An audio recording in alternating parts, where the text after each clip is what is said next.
May nagaganap ngayong gulo, mga sangkay, sa pagitan po ng bansang Amerika at China. Digmaan pagdating po sa negosyo. Mas lalo po yatang lumala ang tensyon ngayon, mga sangkay, na si Donald Trump na ang nakaupong Pangulo ng bansang Amerika. Alamin po natin ang sigalot na ito.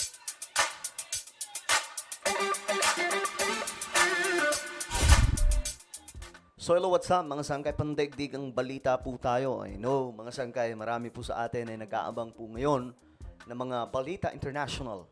No? Hindi po pwedeng lilipas ang isang araw mga sangkay na wala po tayong pandaigdigang balita at puro na lamang pong gulo ng politika sa bansa ang ating pinag-uusapan.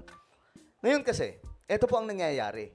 Since naupo po si Donald Trump, nagpahayag po siya mga sangkay ng pagiging interesado na makipagkita, makipagkaibigan sa China. Pero nag-impose ang bansang Amerika ng dagdag o taripa laban po sa China, mga sangkay, sa kanilang mga produkto. Ngayon, itong digmaan pagdating po sa negosyo, nangyayari po talaga yan sa bansang Amerika at China. Pero ngayon, lalo pong lumalala, mga sangkay. Nagkaroon pa po ng gantihan. Pag-usapan po natin yan. But anyway, bago tayo mag-umpisa, pakisubscribe po muna yung ating YouTube channel. Ayan po, tayo ay 1.43 million subscribers na. Parami po tayo ng parami dito sa YouTube. So kung gusto mong mapabilang sa paparating na 2 million subscribers sa mga solid sangkay, ang gawin nyo lamang, isubscribe nyo po itong ating YouTube channel. Makikita nyo po sa ibaba ang subscribe button. I-click nyo po yung bell at i-click nyo po yung all. Sa mga nanonood naman po sa Facebook, i-follow nyo po yung ating Facebook page. Shoutout nga pala sa lahat ng mga solid sangkay na nanonood ngayon. Mag-comment po kayo sa ibaba ng hashtag solid sangkay kasama po ang inyong mga lugar para siyempre magkakilala po tayo dito. Okay? Okay guys, ito nga po ang report. Ayon po dito mga sangkay, China accuses Washington of suppression.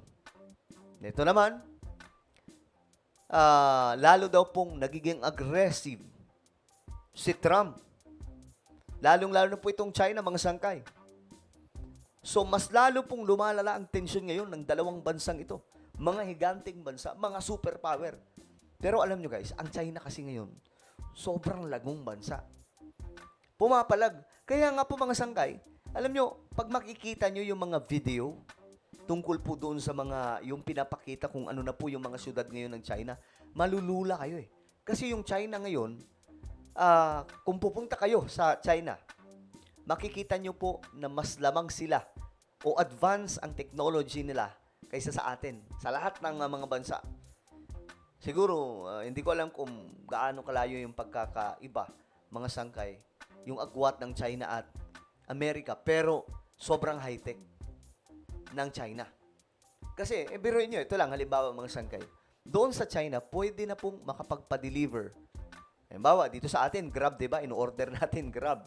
Nag-order po tayo gamit ang Food Panda, Grab, etc. Via online.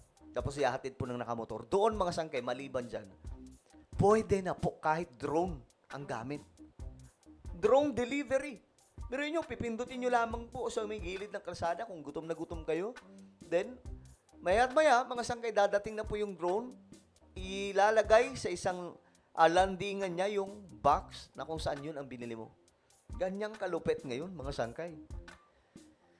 Ngayon, ang Amerika, agresibo po. Ito ang nangyayari. In the raging US-China trade war, a cool China has stumped aggressive Trump. The reason we say this is because not only did Beijing swiftly respond to Washington by imposing counter tariffs, but also accused the US of suppression. And that's after its postal service said that it is suspending parcels from China and Hong Kong, a move that could hit Chinese e-commerce giants Temu and Shein. So ngayon kasi itong si Trump, nag-i-impose po siya ng mga matitinding taripa. Hindi nga lang mga sangkay sa China eh. Yung Canada at Mexico na medyo na delay mga sangkay kasi nung una nag-impose si Donald Trump para po sa mga produkto na nanggagaling po doon sa Canada. Ang laki po ng in-impose ni Trump na taripa. Ngayon, ang ginawa naman nitong Canada, gumanti, mga sangkay. Nag-impose din po ng mas mataas pa na taripa laban po sa mga produkto naman ng Amerika. Ngayon, mga sangkay, ginaya din po ito ng iba. Maging ang China, ganito din po ang nilang ginawa. So ngayon, mga sangkay, medyo masalimuot. Hindi ko alam anong gagawin dito ni Donald Trump.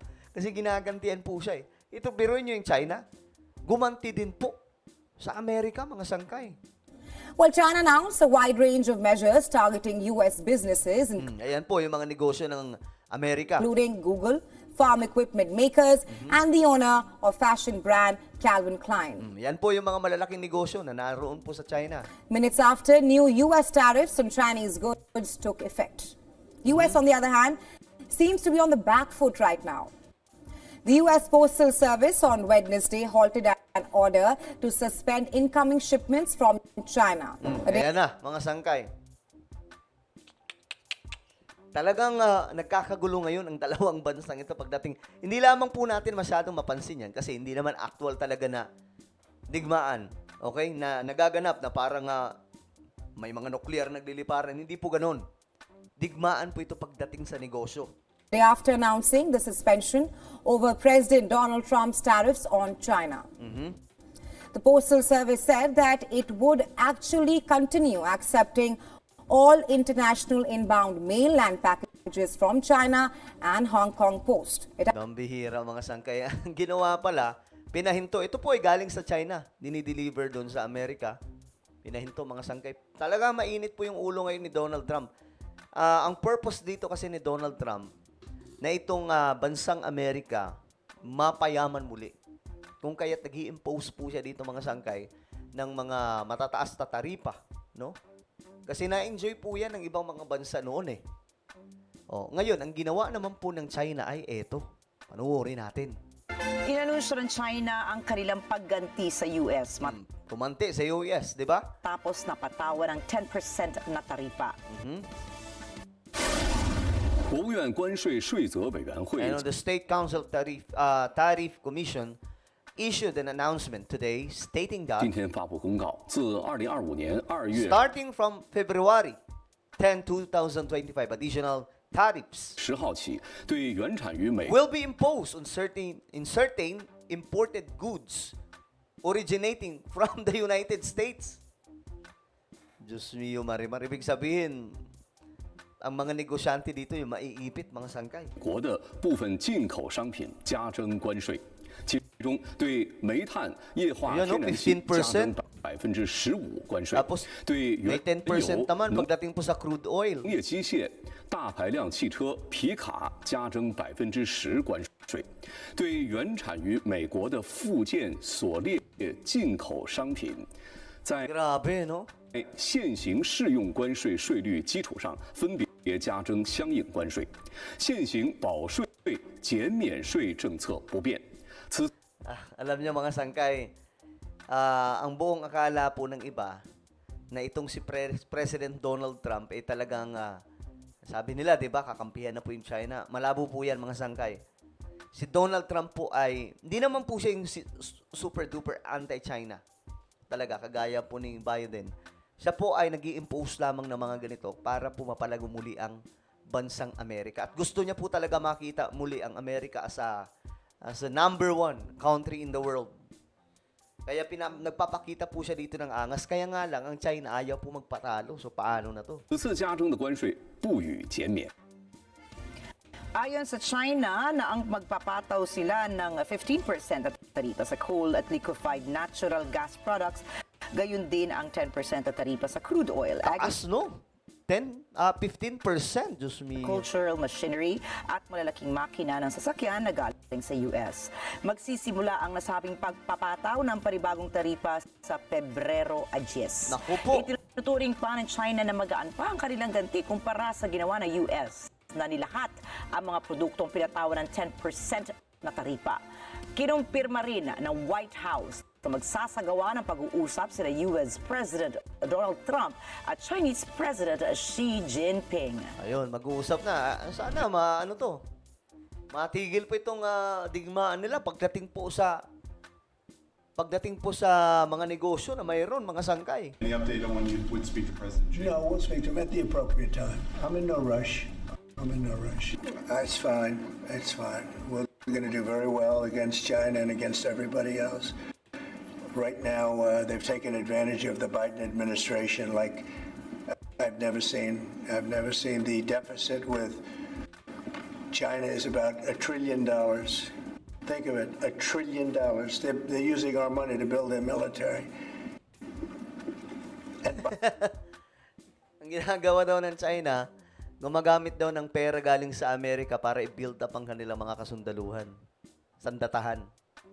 So ngayon mga sangkay, ito po yung, itong si Donald Trump kasi negosyante po yan. So alam po niya yung ginagawa. Hindi po siya yung tipong nagdedesisyon lamang mga sangkay na wala-wala lang, parang gawa-gawa lamang.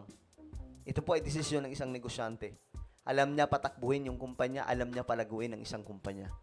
Kumbaga, alam po niya kung paano palalaguin ang bansang Amerika. Well, ano po ang inyong opinion sa nangyayaring digmaan ng bansang Amerika at China pagdating po sa mga negosyo, mga produkto nila? Mag-comment lamang po sa ibaba kung ano po ang inyong mga opinion. Kanino ba kayo kakampi, mga sangkay? Meron po tayong YouTube channel, Sangkay Revelation. Dito nag-upload po tayo ng mga vlogs patungkol po sa mga nangyayari sa ating mundo. Related din po sa Bible prophecy. Naku, magaganda po yung topic natin dito.